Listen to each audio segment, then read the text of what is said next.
ঘন ঘন নির্বাচনে বাধাগ্রস্ত দেশের উন্নয়ন কাজ, সময় অপচয় সহ খরচ হয় বিপুল পরিমাণ অর্থ।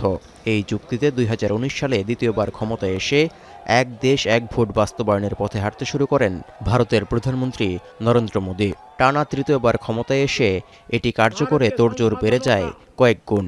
सर्वाधिक उपयोग जन सामान्य के लिए हो, उसके लिए वन नेशन वन इलेक्शन के सपने को साकार करने के लिए हमें आगे आना चाहिए। বিরোধী রাজনৈতিক দলগুলোর আপত্তি সত্ত্বেও একই সঙ্গে ভারত জুড়ে লোকসভা ও বিধানসভা ভোট গ্রহণের পথে অনেক দূর এগিয়েছে বিজেপি সরকার।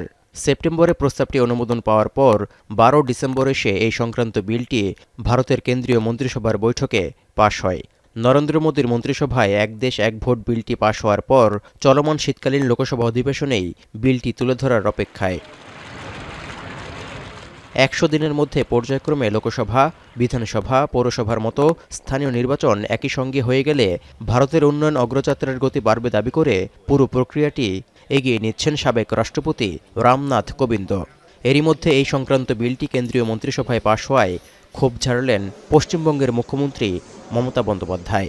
এক দেশ এক ভোটকে অসাংবিধানিক আখ্যা দিয়ে মোদী সরকারকে হুঁশিয়ার করে তিনি বলেছেন, সংসদে এই সংক্রান্ত বিল তুলে ধরা হলে তীব্র প্রতিবাদ জানাবেন তৃণমূল কংগ্রেসের এমপিরা।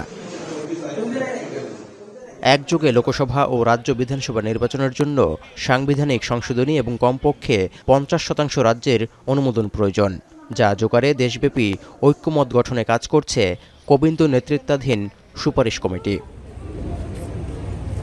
১৯৫১ থেকে ১৯৬৭ সাল পর্যন্ত ভারতে একযোগেই হতো সব নির্বাচন।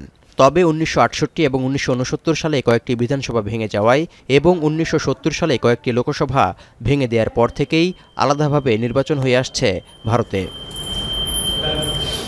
তৌহিদুর রহমান, এখন বিশ্ব।